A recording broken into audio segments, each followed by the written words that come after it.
Од Националната установа за култура во Гостивар денес истакнувам дека културата е многу значаен фактор за идентитетот и развојот на секоја држава.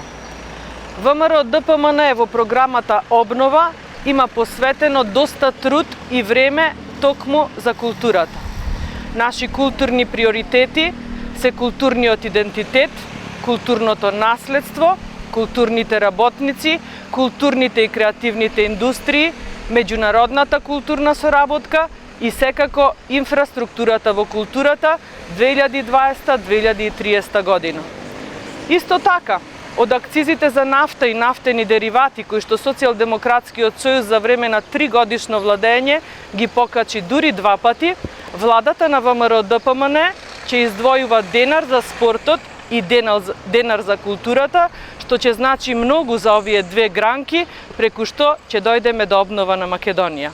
Затоа, на 15 јули, заокружете го бројот 14, за да има повеќе за секого, но и повеќе за културата во Македонија. Ви благодарам.